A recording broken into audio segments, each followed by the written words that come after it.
오늘은 느헤미야 4장 15절에서 23절까지 말씀입니다. 교도가실 때 제가 먼저 15절을 읽겠습니다. 우리의 대적이 우리가 그들의 의도를 눈치챘다함을 들으니라. 하나님이 그들의 꾀를 폐하셨으므로 우리가 다 성에 돌아와서 각각 일하였는데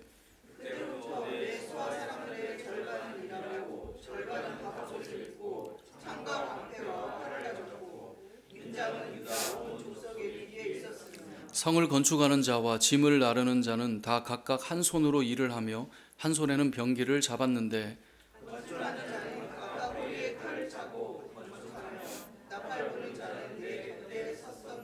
내가 귀족들과 민장들과 남은 백성에게 이르기를 이 공사는 크고 넓음으로 우리가 성에서 떨어져 거리가 먼즉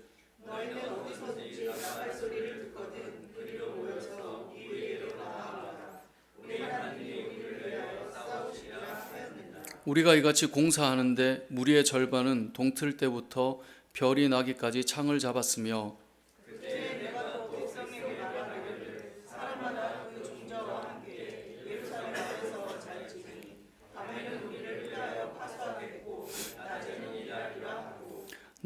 함께요. 나나 내 형제들이나 종자들이나 나를 따라 파수하는 사람들이나 우리가 다 우리의 옷을 벗지 아니하였으며 물을 기르러 갈 때에도 각각 병기를 잡았느니라. 아멘. 오늘은 의도를 눈치채다라는 제목으로 하나님 말씀 증거하겠습니다. 초등학생들이 시험을 볼 때 그 답안지에 그들의 생각으로 재밌게 쓴 어떤 그런 시험지들이 인터넷에 좀 많이 떠돌아다녔었는데요. 그 중에 한두 가지를 여러분께 한번 보여주려고 합니다. 자, 여러분들도 한번 맞춰보세요.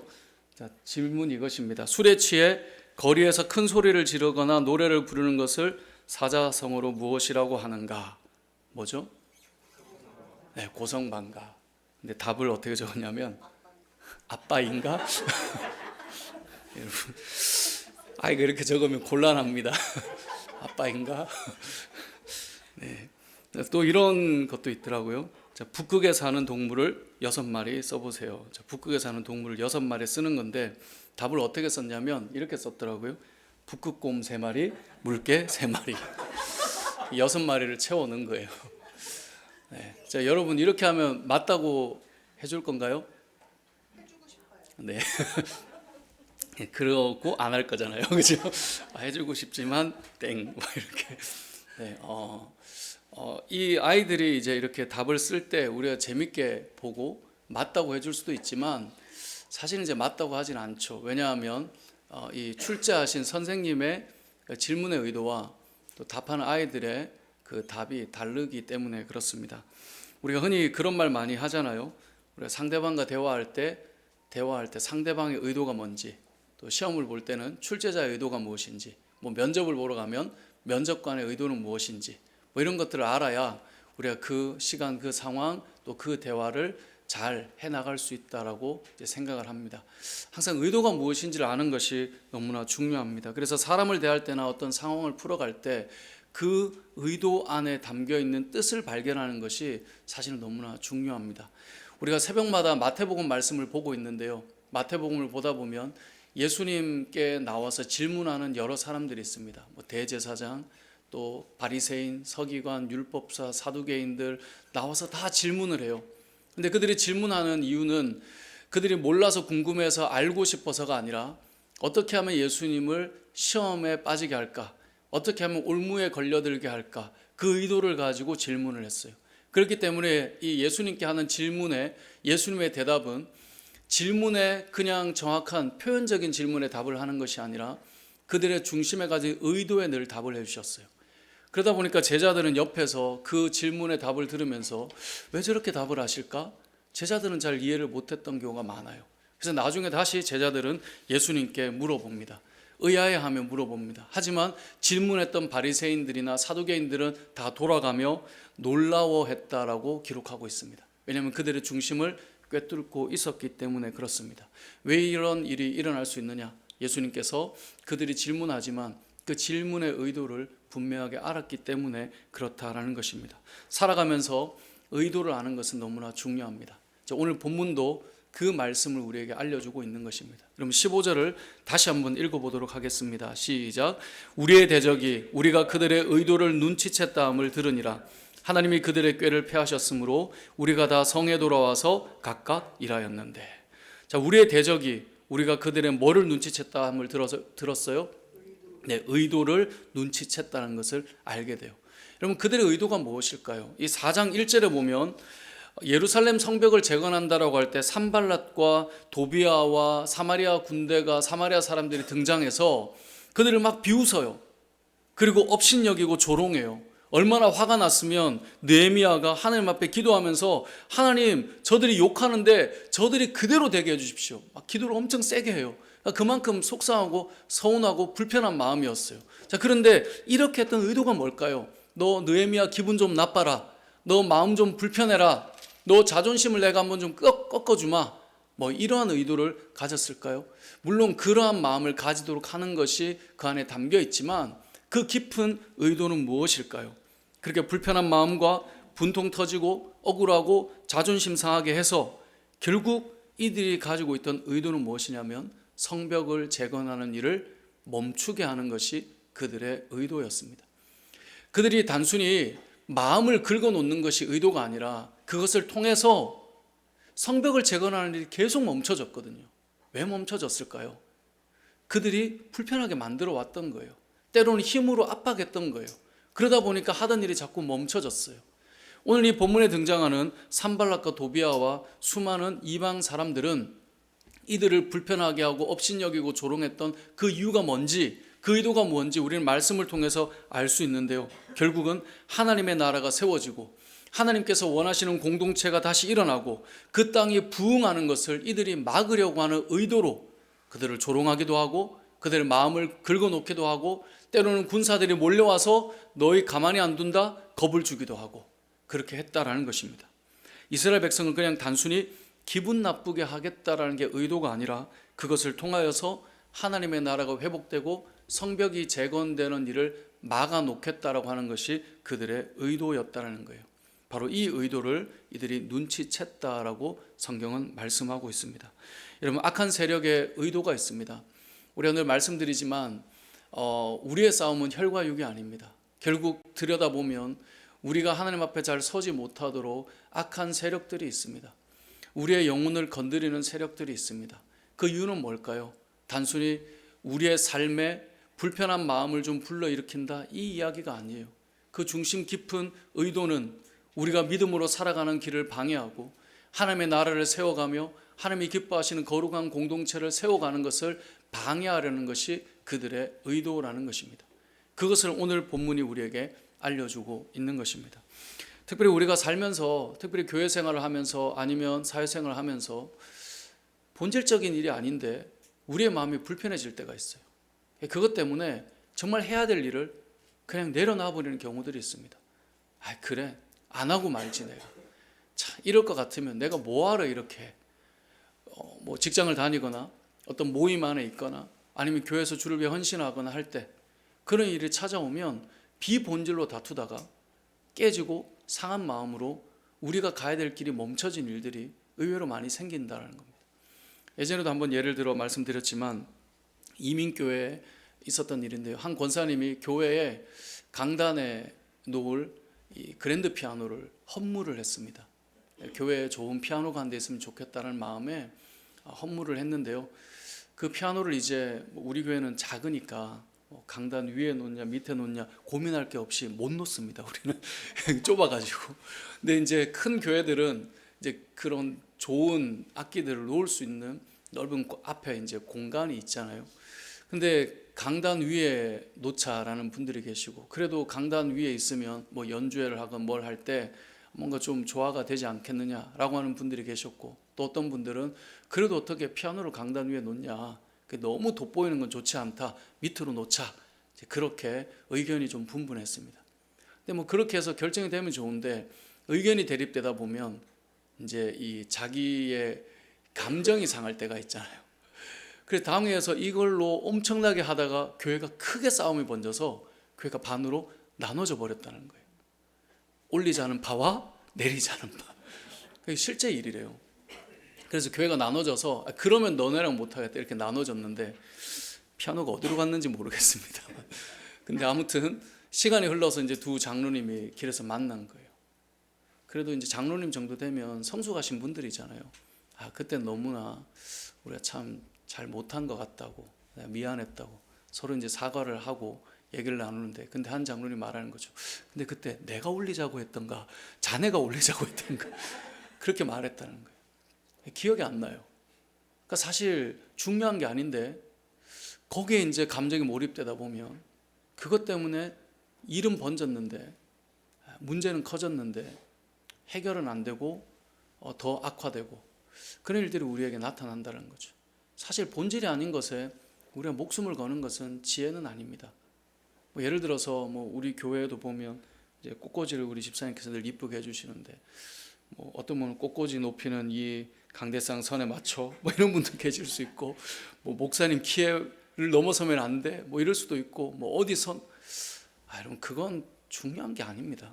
어차피 제가 꽃보다 못생겼기 때문에 이게 더 빛이 날 수밖에 없어요. 근데 높이가 어떠냐, 성찬을 준비할 때 포도주는 4분의 3을 따로 3분의 1을 따로, 절반은 너무 좀 작은 것 같은데 아무튼 뭐가 더 맞냐, 그걸로 우리의 마음이 상하고 불편하기까지 달려갈 의견의 대립이 될 만한 사실 이야기들은 아니라는 거예요. 근데 우리는 의외로 아무것도 아닌 것에 우리 목숨을 걸다가 교회를 걸어서 그렇게 나갈 때가 있다는 거예요. 근데 그런 싸움의 이면을 잘 들여다보시면 내 감정과 내 생각의 싸움 같지만 돌아보면 그 안에는 악한 영적인 세력의 의도가 있다라는 것입니다. 그것을 눈치채지 못하면 우리는 우리의 싸움으로 번져서 우리가 생각하지 못했던 그 길까지 가게 된다라는 거예요. 오늘 본문의 내용이 바로 그 이야기를 우리에게 하고 있는 것입니다. 산발락과 도비아는 왜 저들을 조롱하고 업신여겼을까요? 그 산발락은 왜 사마리아 군대를 이렇게 준비해서 그 성을 소란스럽게 해주겠다라고 두렵게 만들어 줬을까요? 이유는 하나입니다. 성벽을 재건하는 일을 못하게 하기 위한 그들의 의도라는 것이죠. 그런데 오늘 본문을 보면 그 의도를 우리가 눈치챘다함을 그들이 들었다라는 거예요. 여러분, 사단의 의도는 결국 우리의 마음을 상하게 하거나 우리가 가야 될 길을 멈추게 한다는 사실을 우리는 기억해야 합니다. 여러분이 정말 가야 될 믿음의 삶과 세상에서 그리스도인다운 삶을 살아가는 것을 내려놓게 만들려고 하는 사단의 의도에 넘어지지 않고 오늘 말씀처럼 여러분 우리는 그들의 의도를 눈치채야 하는 것입니다. 그 의도를 눈치채기 위해서 필요한 것은 결국 하나님 앞에 기도할 때 가능한 일입니다. 왜냐하면 오늘 본문도 이렇게 말합니다. 15절에 보니까 그들의 의도를 눈치챘다함을 들으니라 하나님이 그들의 꾀를 패하셨으므로. 자, 누가 그들의 꾀를 패하셨어요? 하나님이 패하셨어요. 하나님이 알려주시는 거예요. 이 꾀라고 하는 단어는 어디에 나오냐면 시편 1편 1절에 나와요. 시편 1편 1절에 보면 어떤 말씀이 있어요? 복 있는 사람은 시내가까지 나가면 안 돼요 아직. 그건 뒤에 나옵니다. 자, 복 있는 사람은 악인의 꾀를 쫓지 아니하며. 맞아요. 죄인의 길에 서지 않고 오만한 자의 자리에 앉지 않는다고 되어 있어요. 그러니까 복 있는 사람은 악인의 꾀를 따라가지 않아요. 하나님께서 그 꾀를 피하시거든요. 그 꾀를 피하시는 방법은 시편 1편 2절에 나와요. 오직 여호와의 율법을 주야로 묵상하며 그 여호와의 율법을 즐거워하여 그 율법을 주야로 묵상하는 자로다. 그러니까 하나님의 말씀을 묵상하고 곱씹는 자들은 그 악한 의도를 깨닫게 되는 거예요. 여러분, 그래서 우리는 말씀을 묵상해야 돼요. 묵상은 계속 곱씹어 보는 거예요. 왜냐하면 말씀 자체는 우리를 늘 편하게 해주지는 않습니다. 여러분, 성경을 잘 읽다 보면요, 이스라엘 백성들이 이 말씀을 읽을 때 얼마나 불편한 게 많았겠어요. 왜냐하면 그들을 향한 하나님의 그 말씀은, 마음은 때로는 참 전곡을 찌르기 때문에 되게 아프단 말이에요. 근데 그것을 곱씹지 않으면 한 번 듣는 순간 우리는 그 말씀을 받아들이기 어려워요. 왜 말씀을 묵상해야 되냐면 곱씹고 곱씹어 보면 악인들의 꾀와 하나님의 의도를 발견하기 때문에 그런 것입니다. 그래서 여호와의 율법을 즐거워하며 주야로 묵상하는 사람, 그 말씀을 또 씹어보고 또 곱씹어보면 우리는 알게 되는 것이죠. 그래서 오늘 본문을 통해 우리가 기억해야 될 첫 번째 메시지는 악한 이들의 의도를 눈치채며 살아가는 것이 우리에게 필요하다는 겁니다. 자, 이렇게 눈치를 채고 나서 이들이 하는 일이 무엇입니까? 15절에 보니까 우리가 다 성에 돌아와서 각각 뭘 해요? 일하였는데 무슨 일을 하고 있어요? 성벽을 쌓는 일을 다시 하는 거예요. 결국 그들의 의도는 성벽을 재건하는 일을 멈추게 하는 거예요. 예루살렘의 영광스러운 부흥의 역사를 멈추게 하고 싶은 거예요. 그것을 깨달았기 때문에 이들이 알고 거기에 머물러 있지 않고 다시 하나님의 나라를 회복시키기 위해서 그들은 그 일터로 돌아갔다라고 말씀하고 있는 것입니다. 자, 그런데 어떻게 일을 하고 있는가? 17절에 보니까 이렇게 말씀합니다. 성을 건축하는 자와 짐을 나르는 자는 각각 한 손으로 일을 하며 잠시만요. 16절부터 봐야 되는데 너무 나갔습니다. 자, 16절을 같이 한번 읽어보겠습니다. 시작. 그때로부터 내 수하 사람들의 절반은 일하고 절반은 갑옷을 입고 창과 방패와 활을 가졌고 민장은 유다 온 족속의 뒤에 있었으며. 자, 일을 하러 갔는데요. 그 일하는 사람들의 절반은 일을 하고요. 절반은 뭐예요? 갑옷을 입고 창과 방패와 활을 가지고 무장을 하고 지켜요. 왜냐하면 사마리아 사람들이 이스라엘을 쳐들어와서 소란스럽게 하겠다라고 말했기 때문에 일하는 자도 있어야 되지만 지키는 자도 필요했던 것입니다. 그러니까 공동체 전체로 보자면 절반은 일을 하고 절반은 지켰습니다. 자, 개인으로 보면 어떨까요? 제가 17절 아까 먼저 읽게 되었는데 개인으로 보아도 이렇게 표현합니다. 성을 건축하는 자와 짐을 나르는 자는 다 각각 한 손으로 일을 하며 한 손에는 병기를 잡았는데라고 되어 있습니다. 한 손은 일을 하고 한 손은 자신들을 지키기 위한 그런 모습을 가지고 있는 거예요. 그러니까 절반은 일을 하고 절반은 지키고 있고 개인도 한 손으로는 일을 하고 한 손은 준비하고 무장되어 있다라는 것을 말씀하고 있습니다. 이건 뭘 말하는 거냐면 결국 우리의 신앙생활은 주일을 할 때 균형이 필요하다라는 겁니다. 하나님 안에서 우리가 주일을 할 때 열심히 기도하는 만큼 세상에서 열심히 살아야 되는 것이고요. 우리가 주님 앞에서 헌신되어 있는 마음을 가지는 것만큼 우리가 또 무장되어 있는 세상적인 무장되어 있음도 갖춰야 된다는 것을 알려주고 있는 것입니다. 이와 비슷한 말을 이제 칼 바르트라고 하는 대신학자가 뭐라고 말했냐면 특히 이제 목회자들 또 믿는 성도들에게 했던 말인데요. 한 손에는 성경을 한 손에는 신문을 이라는 말을 했습니다. 그러니까 열심히 성경을 보고 기도하고 있어야 되지만 세상을 바라보는 시선이 없다면 그 성경을 보고 읽는 이유가 무엇이냐라는 거예요. 그래서 한 손에는 성경을 한 손에는 신문을 이라고 그 대신학자도 말을 했었어요. 요즘에는 이제 한 손에는 성경을 한 손에는 어디 신문을 봐야 되지? 이제 신문을 어디 걸 보느냐? 이것도 상당히 중요해져 있는 시대를 살고는 있는데 아무튼 한 손에는 성경을 한 손에는 신문을 이라고 하는 것이 중요합니다. 칼빈은 성경을 어떻게 표현했냐면 성경은 거울이자 창문과 같다라고 말했어요. 우리는 성경을 통해서 나 자신을 보게 되는 거울이라고 말했어요. 칼빈은. 그래서 성경을 보면 내가 얼마나 죄인인지 내가 얼마나 큰 하나님의 은혜를 입은 자인지를 성경을 통해 나를 보게 되는 거예요. 그래서 거울이라고 말했어요. 동시에 성경은 세상을 바라보는 창문과 같다라고 말했어요. 세상이 얼마나 악한지 왜 시대가 이렇게 움직이고 돌아가는지 성경을 통해서 세상을 보면 그것이 이해가 된다라는 거예요. 세상을 통해 성경을 통해 성경이라는 창문을 통해 세상을 보라라고 말했던 거예요. 이 모든 것들은 뭐냐면 균형이에요. 신앙생활은 균형을 잡아서 나아갈 수 있어야 됩니다. 너무 한쪽으로 치우쳐 있는 것은 사실 위험합니다. 그래서 예전에 그 말을 드렸잖아요. 기도하는 사람은 위대하지만 기도만 하는 사람은 위험하다. 기도만 하고 있는 거예요. 그랬으면 하나님 말씀하시면 이제 가야죠. 의도를 깨달았으면 이제 성벽을 다시 세우러 가야죠. 한 손에 일을 하는 것이 거룩한 일을 하고 있다면 한 손에는 그것을 지키기 위한 무장이 되어 있으면 있어야죠.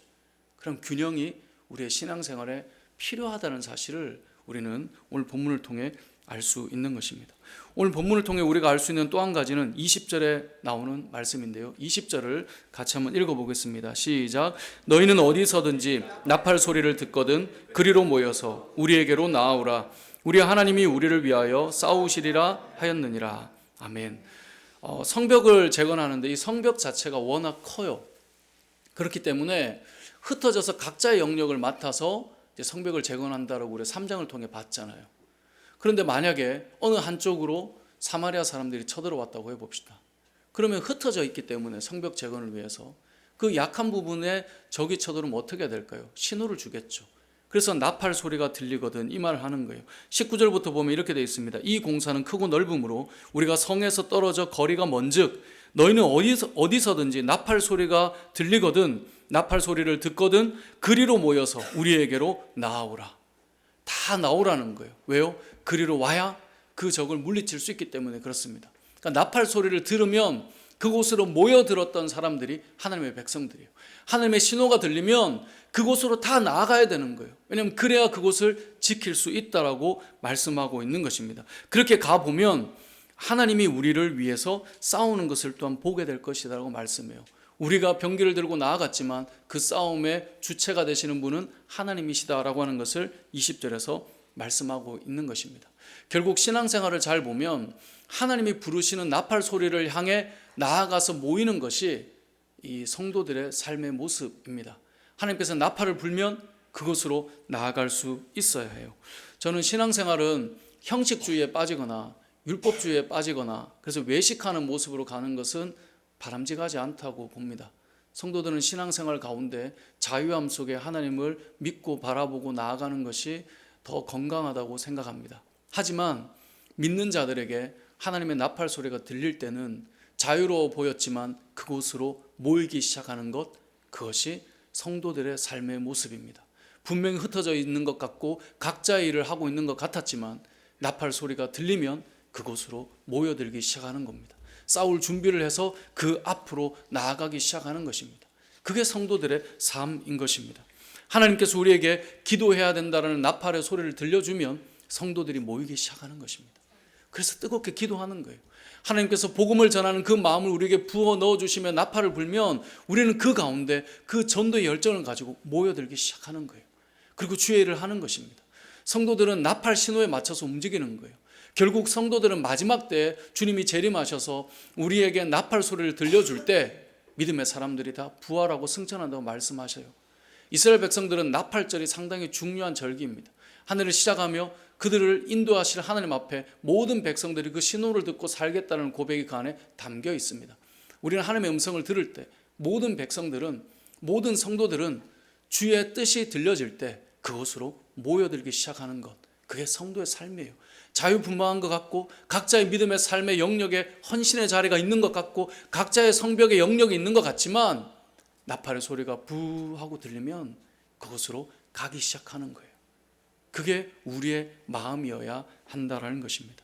히브리서 10장 25절에 이렇게 말씀합니다. 모이기를 피하는 어떤 사람들의 습관과 같이 하지 말고 오직 권하여 그날이 가까움을 볼수록 더욱 그리하자.